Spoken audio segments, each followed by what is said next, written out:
Hello everyone, हम पढ़ रहे हैं कक्षा 8 गणित। मैं हूं आपका दोस्त सत्यम नायक। आइए प्रश्नावली 6.3 का प्रश्न छठवें का 5वां प्रश्न हम इस वीडियो में हल करेंगे। आइए देखते हैं प्रश्न छठवां क्या कहता है। निम्नलिखित संख्याओं में प्रत्येक के लिए सबसे छोटी पूर्ण संख्या ज्ञात कीजिए जिससे इस संख्या को भाग देने पर यह एक पूर्ण वर्ग संख्या बन जाए। इस तरह ज्ञात की गई संख्या का वर्गमूल भी ज्ञात कीजिए। आपको क्या करना है, इस संख्या में 2800 में एक ऐसी पूर्ण संख्या का भाग देना है ताकि ये पूर्ण वर्ग संख्या बन जाए। आइए हम प्रश्न को हल करते हैं। सबसे पहले हम क्या करेंगे, 2800 के गुणनखंड करेंगे। यहां पर क्या करेंगे, हम हल लिखेंगे और 2800 के हम गुणनखंड करेंगे, क्योंकि हमें ये देखना है इसका वर्गमूल आ रहा या नहीं। अगर वर्गमूल नहीं आ रहा तो क्यों नहीं आ रहा। देखिए यहाँ पर 2800 के हम क्या करेंगे, गुणनखंड करेंगे। तो इस तरह से आप कर सकते हैं, 2 से काटेंगे, 2 एकम 2, 2 चौको 8, 0 का 0 और 2 सत्ते 14, 0 0। फिर 2 से काटेंगे, 2 तिया 6, 2 पंचे 10, 0 0, 0 का 0 आएगा और 2 एकम 2, 2 सत्ते 14 और 2 पंचे 10। अब काटेंगे आप 5 से, तो 5 से 5 ती 15 और 5 सते यहाँ पर 5 ती 15 और पचम 25। यहाँ 2 बचेगा ना, 5 ती 15 पचम 25 और यहाँ से 5 साते 35 और 7 एकम 7। इस तरह से आपने 2800 के गुणनखंड कर लिए। ठीक है, अब हम क्या करेंगे, इनको लिखेंगे रूट के अंदर। 2800 को हम रूट के अंदर लिखेंगे, या किसी भी संख्या का जब हम वर्गमूल लेते हैं तो रूट के अंदर लिखते हैं उसको। अब इसके गुणनखंड को लिखेंगे 2 गुणा 2 गुणा 2 गुणा 2 गुणा 5 गुणा 5 गुणा 7। तो यहाँ पर आप देख रहे होंगे 2 और 5 के सभी युग्म बन रहे, जोड़ा बन रहा है। 2 2 के जोड़ा बन रहा है 5 के, लेकिन 7 का जोड़ा नहीं बन रहा। इसलिए हमें पता है अगर इस संख्या में 7 ना होता, 7 का इसमें वर्गमूल में जो फैक्टर्स निकले हैं इसके, अगर इसमें 7 ना होता गुणनखंड में तो हमारा यहाँ पर वर्गमूल निकल आता। लेकिन 7 की वजह से क्या हो रहा, वर्गमूल नहीं निकल रहा क्योंकि इसका जोड़ा नहीं बन रहा। तो हम क्या कर सकते हैं कि इसको हटा सकते हैं। हटेगा कैसे, जब इसमें आप 7 का भाग देंगे तो हमें वो संख्या पता चल चुकी है जिससे हम 2800 को एक पूर्ण वर्ग संख्या बना सकते हैं 7 की कमी, 7 को हटाने के बाद। ठीक है, तो अगर हम 7 का भाग दे देंगे, क्योंकि जब पूछा गया ना कि 2800 में किस संख्या का या किस पूर्ण संख्या का भाग दें ताकि ये पूर्ण वर्ग संख्या बन जाए, तो हमें पता है कि 7 को हटा देंगे, मतलब 7 का भाग दे देंगे हम 2800 में, यहां से 7 हट जाएगा। तो जो आंसर हमें पता करना है तो वो हमें पता चल चुका है कि एक पूर्ण संख्या 7 ही है जिसका आप 2800 में भाग देकर इसको पूर्ण वर्ग संख्या बना सकते हैं। तो आइए हम प्रश्न को आगे हल करते हैं और लिखते हैं संख्या 2801, या फिर ऐसा लिखो संख्या 2800 के गुणनखंड में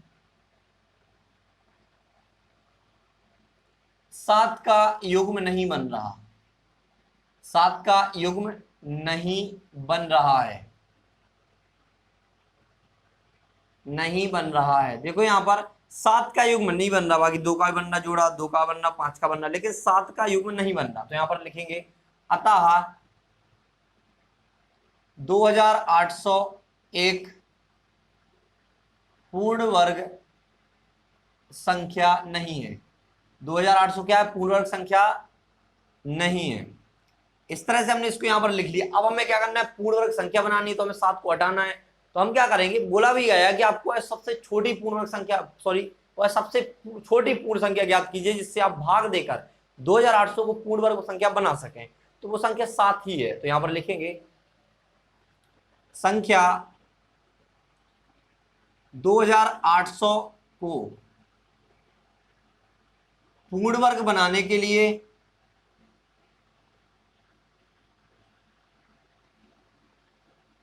सबसे छोटी, पूर्ण वर्ग बनाने के लिए सबसे छोटी पूर्ण संख्या 7 का भाग करेंगे। अब किसके लिए सबसे छोटी, भाई 2800 के लिए ही सबसे छोटी पूर्ण संख्या 7 ही है जिससे आप भाग देकर उसको पूर्ण वर्ग संख्या बना सकते हैं। तो यहां पर हम करेंगे भाग, अतः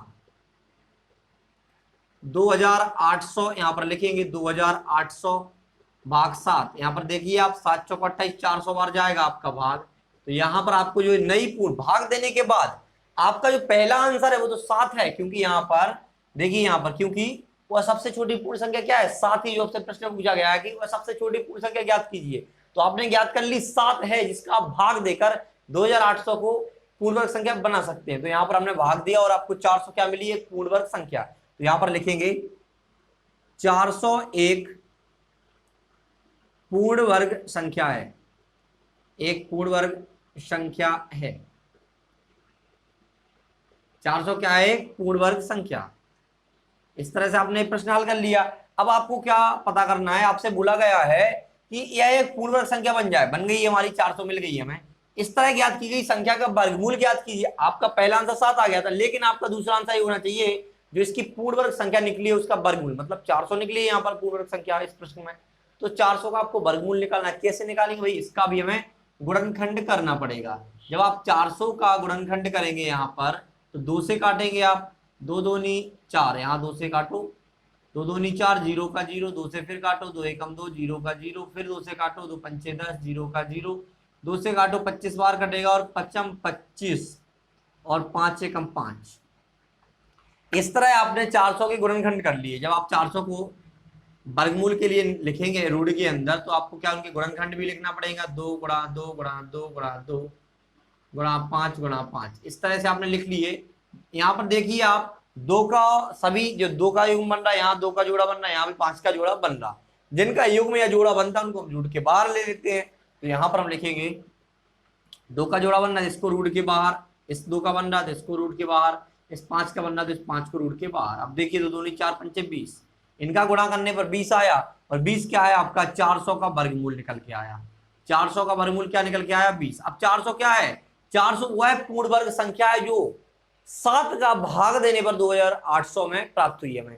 तो पहला तो आंसर हमारा 7 था, दूसरा आंसर 20 आ गया, क्योंकि पहला आंसर 7 इसलिए है कि आपको सबसे छोटी पूर्ण संख्या ज्ञात करनी थी, वो 7 ही है, जिसका आप 2800 में भाग देकर इसको पूर्ण वर्ग संख्या बनाया था आपने। पूर्ण वर्ग संख्या आपको क्या प्राप्त हुई? 400। और आपको जो संख्या प्राप्त हुई थी पूर्ण वर्ग संख्या, उसका आपको वर्गमूल भी ज्ञात करना था, तो आपने वर्गमूल भी ज्ञात कर लिया जो आपका 20 आया। इस तरह से आपने 7 और 20 दो आंसर प्राप्त किए। इस तरह आप प्रश्न को हल कर सकते थे। तो आशा करते हैं कि आपको प्रश्न का हल समझ में आया होगा। इसी के साथ हम आपसे विदा लेते हैं, मिलते हैं अगली वीडियो में अगले प्रश्न के साथ। Thanks for watching.